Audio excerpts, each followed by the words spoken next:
all-nighter was not brought on by a pressing due date or an academic mission of any sort. I was not poised, dead-eyed at the keyboard, pumped full of caffeine, and prepared to frantically pound out a few thousand words.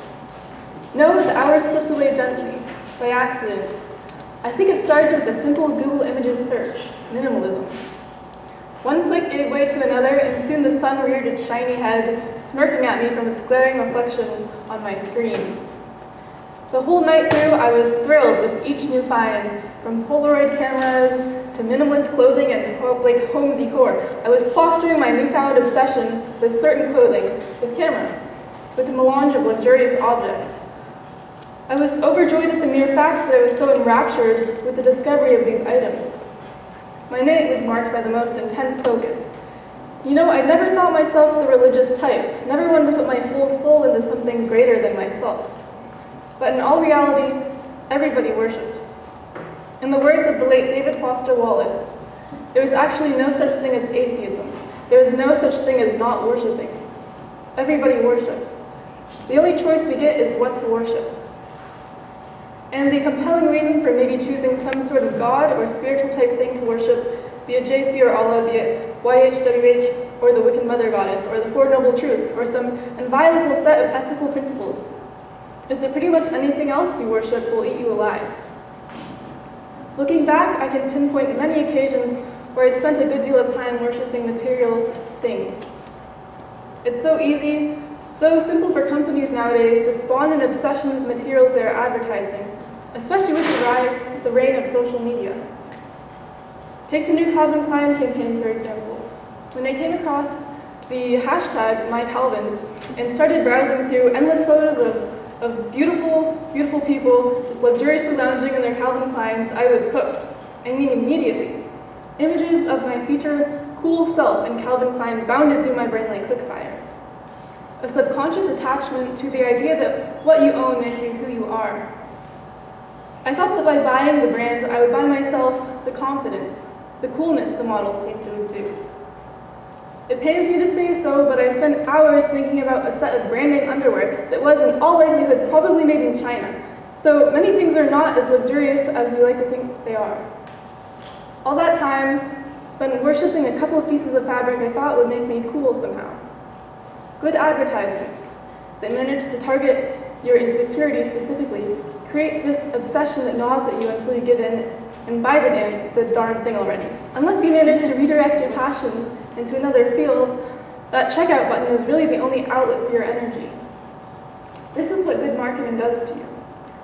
This is what it looks like to worship material. At the very root, it's an insecurity, a desire to attain a certain quality or characteristic, and or acceptance into a certain group. You see a gorgeous model and you want to be one of them. So you track the brand, spend hours transfixed on the images of your future self. And now the fire is planted and the obsession grows. A ruthless passion that ultimately leads nowhere. But our collective ruthless passion can sometimes have disastrous results. You see, some of the brands that we associate with desirable identities, like Nike, Puma, Gap, even the NFL and NBA, have been associated with child labor in the developing world. Abercrombie and Hollister have come under fire for marketing inappropriate clothing, like a push-up bikini top to girls as young as 7. Not to mention that Abercrombie's CEO is quoted saying that his company's clothes weren't for fat and uncool kids. We can ask for better from our brands. So ask yourself, before you buy that purse, or slip that shirt over your head, or put those shoes on in the morning, what do you want to sell? Thank you.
Okay,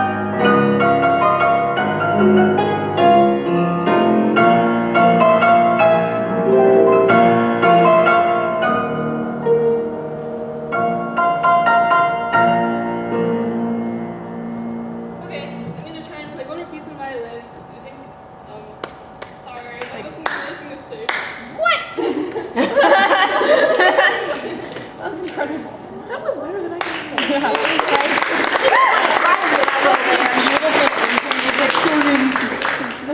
It's so good. I can't even play a triangle that well. I know, like. So I'm just gonna make up a piece. Actually, some audience participation. Alright, I need like a noun, an adjective, and a verb. Go for it. Dolphin. Dolphin. Alright. Wait, do you want one or all three? Just shout out whatever words. Dolphin. Okay. Yep. Slimy. Alright. Frolic. Frolic. Yeah. Alright, so I'm gonna try and portray a slimy, frolicking dolphin.